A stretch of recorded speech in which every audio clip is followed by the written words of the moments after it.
All right, so here we are in section 5.1. Actually, there's a ton of like small pieces here that we cover. So I'm going to break this section into maybe 2 videos, maybe 3, we'll see. The first video, we're going to talk about directed graphs all the way down to Euler paths, strongly connected and weakly connected. And I'll stop right there, and then we'll pick up with the second video. All right, so a directed graph is basically just a graph. So it's just where you have the paths in the graph, but they're directional. So they're telling you you have to go this way. That's the only way that you can travel. So in previous graphs, we could move in any direction. So in previous graphs, we could go from A to B or B to A, but in a direct graph or a digraph, it's also known as, if we wanted to go from A to let's say to C, the only way we can do that is to go from A to B, B to C, or we can go from A to D. Oh no, we can't, because we can't go from D to B. So the only way we get there is to go from A to B to C. And so it's just a directed piece. Another piece of the conversation that we need to talk about is this idea of initial and terminal vertex. So in the graph, where do you start and where do you end?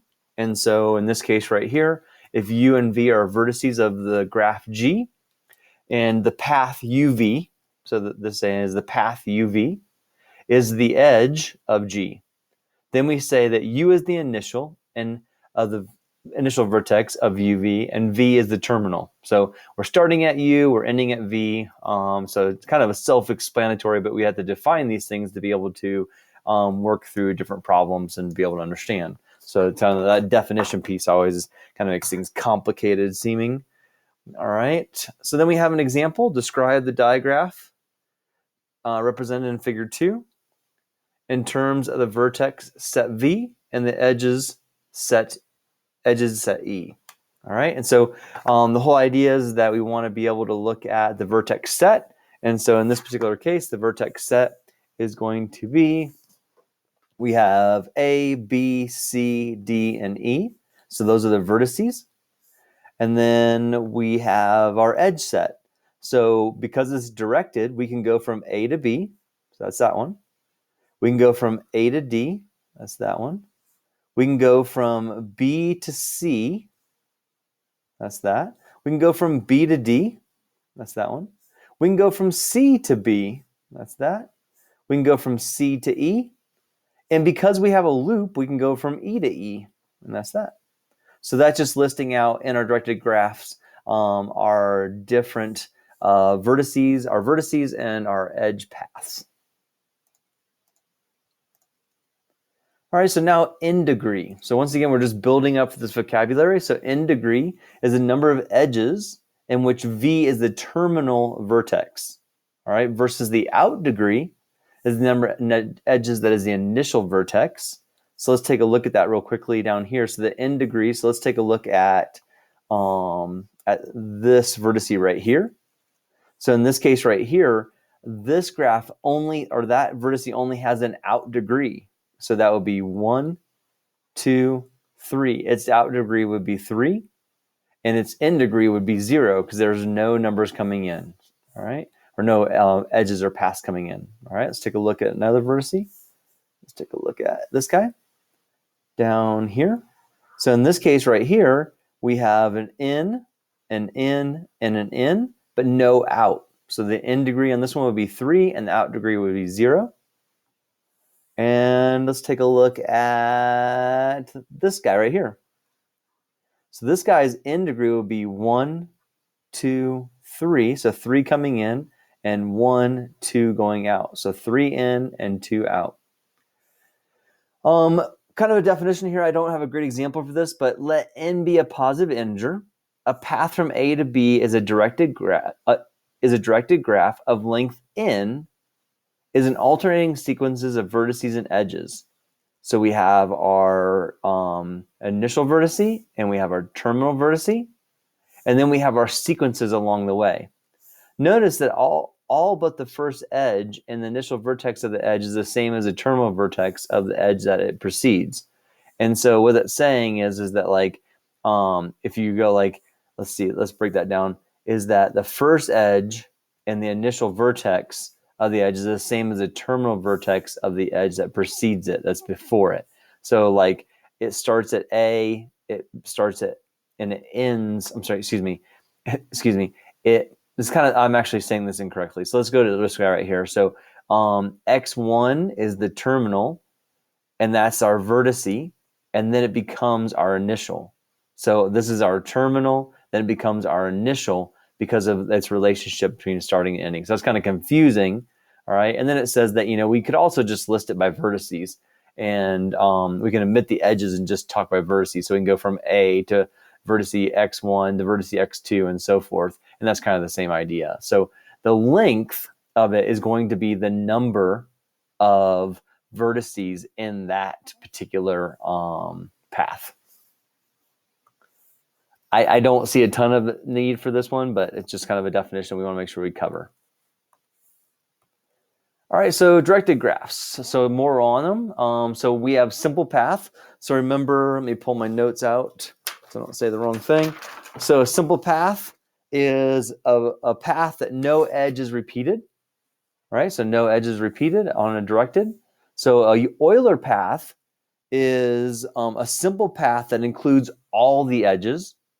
So simple is going to be no edge is repeated, but we don't have to cover all of them. An Euler path is a simple path, which means no edge is repeated. However, we include each edge. All right, so those are kind of two definitions you want to kind of come back to. I find it pretty helpful. This would be something I would add to my my note sheet for the section for the chapter, if you haven't already. And then we have a directed graph is strongly connected. So strongly versus weakly or not so strongly connected. So strongly connected provided that each pair of vertices A, B, there is a path from A to B. So this is kind of confusing to me because I was like, okay, well, what does that mean? Because so let's look at what something that's not strongly connected. So for example, let's see. So I can go from 0 to 2 and 2 to 1 and 1 to 0. And I can go from 1 to 0 and 0 to 2. So I can go from 1 to 2 by going through 0. However, I can't go from, once I come out here to 3, I can't go from 3, let me clear that. I can't go from 3 back to 0. I can't go from 4 back to 3. And so that's what makes this not strongly connected, also known as weakly connected, is because of the fact that we can't connect. Like vertice 4 can't connect to vertice 3. Vertice 3 can't connect to vertice 0. So not all vertices can connect to other vertices. Whereas here, if I start at 0, 0 can go to 1, 1 can go to 2, 2 can go to 3, 3 can go back to 0. Or 0 can go to 1, 0 can go to 1, 1 can go to 2, 2 can go to 4, 4 brings us back to 2, and then we can continue back around. And even though we're doing like a longer path, the length of the path is longer, we can still make it from vertice to vertice. And that's what makes this strong, and that's what makes this weak. All right, so strong and weak. All right, I think we have a couple examples. So now we want to hit pause and kind of practice this one and kind of see how it goes for you. And then when you're ready, come on back and listen. So compute the in degree and the out degree of vertex W. So here's vertex W. So the in degree, when you come back, sorry about that sloppiness, the in degree for this guy would be, we have one arrow coming in. The out degree would be, we have 1, 2. All right, the pass. So find a path from U to W. So let's go here, let's erase this. So find a path from U to W. So here's U, and here's W. Well, I can't go U to V because this is directed, but I can go from U to T, and then T to V, and then V to W. So I have U to T, T to V, and V to W. That would be my directed path.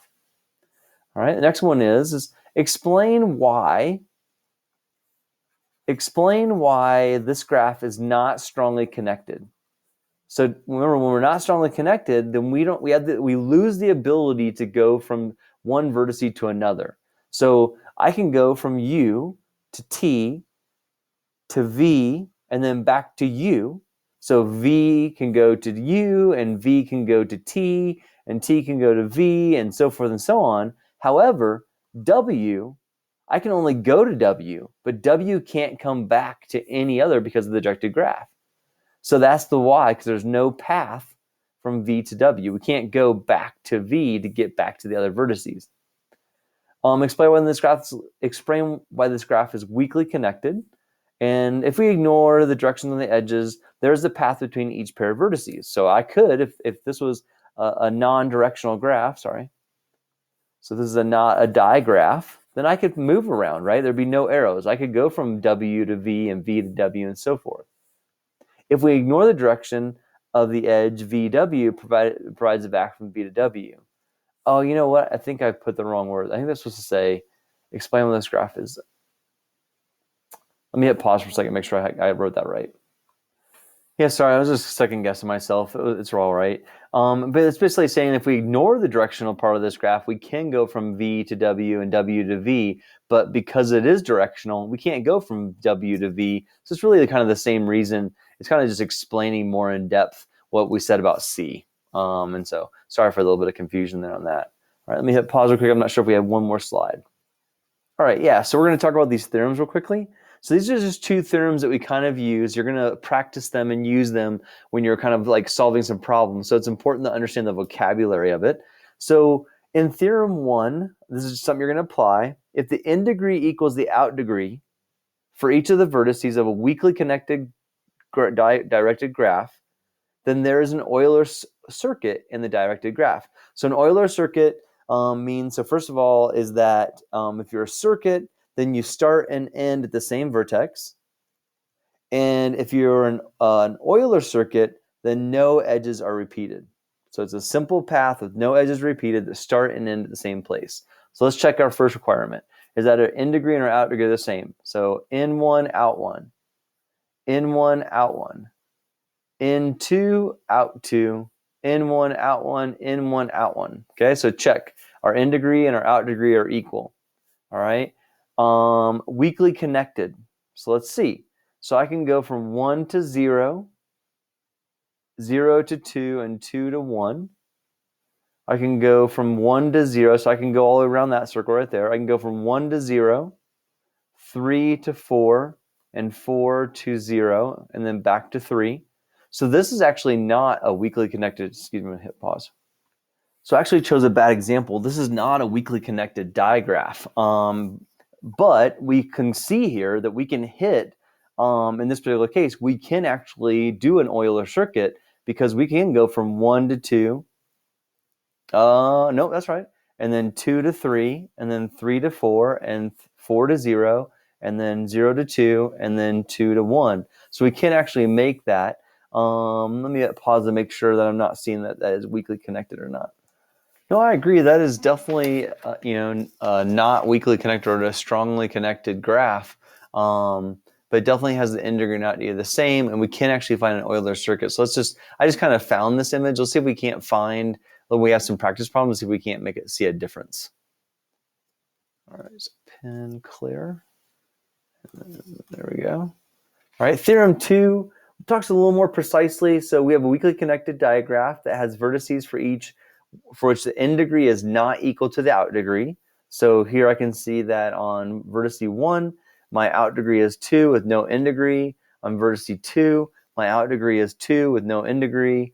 I can see on 3, it's equal, and on 4, it's equal. So 2 of them are not equal, and 2 of them are. So we have part A, which says if precisely 2 vertices of V and W for which the in degree is not equal to the out degree, and of V exceeds the out degree by 1, the out degree W exceeds the in degree by 1, then Euler path can be found from V to W. So this, once again, this is just an example where my in degree and out degree don't equal, but it's not going to be an example of an Euler path, because in an Euler path, that means that we have the ability to, it's a simple path that includes each edge, so without any repeats, right? And so, oops. So that's not going to be, this graph is not going to be an example of that, but we'll have a chance to take a look at it. And then otherwise, so this is what we have here. there's no Euler path for this directed situation, because there's no way for us to be able to travel all of the edges in this particular case because of the fact that we have our degree is more than 1. So since I had 2 here and 2 here, then that creates that difference. All right, kind of confusing. I apologize. I don't think I did a great job of explaining that, but as we do this next example, it'll kind of make more sense. All right, so now we have a chance to apply those theorems we just looked at. So I'm going to hit 1, and then I'll hit pause and kind of refresh myself, and then do the next one. So for 4a, so determine whether they're Euler paths or circuit, and so find one. So in figure 4a, the in degree and the out degree for each vertex is the same. All right. And so when we look at this, we can see that vertex T goes in once, comes out once. Vertex P has 2 going in and 2 going out. Q has 2 going in and 2 going out. Vertex R has 1, 2 going out and 1, 2 coming in, and so forth and so on. So we get that what they're saying is equal, and so then therefore there's an Euler circuit for this graph. And so if it's an Euler circuit, that means that no edge is repeated, and you can start and end at the same spot. And so they started and ended at P. So they're saying you could go from P to Q, Q to R, R to S, S to P, P to T, T to S, S to U, U to R, R to Q, Q to U, and U to P. So check. We've got an Euler circuit because of the fact that we have matching in degrees and out degrees. All right. Pause for a second. Make sure I got everything dialed in. All right, so this is an example with the Euler path. So this is the example that we had right here that I didn't have for you. So that would be part A. So this would be an Euler path. And so in this particular case, it says the in degree and out degree of vertices B and C are equal. So B and C, there is 1, 2 coming in and 2 going out, and 2 coming in, 2 coming out. However, in D and A, we have 2 going in and 1 going out, and 1 coming in and 2 going out. And so it's off by a degree. And so therefore we can say that we would have an Euler path. So an Euler path is just going to be a situation where we include all the edges. So if we start at A, we could go from A to B. We could go from B to D. We could go from D to C, C to B, B to A to C, and C to D. So it's not a circuit because we started at A. This is our initial, and then our terminal is, sorry about that. Our terminal is down there. And so not a circuit, just a path, an Euler path. And then the last one is in figure 4c, the out degree of vertex U is 4, while the in degree is 1. Therefore, there's no Euler path. So because we don't have any of these other requirements, because we don't have the equal, here we have just 2 of them with the degree being different by 1. And here we have a wildly different scenario, then there's no Euler path. We just know right off. So these are methods for us to quickly be able to identify whether or not we have an Euler path or Euler circuit. All right, pause for 1 second. All right, that'll wrap up the first video, and then I'll pick up with the second video. Thanks.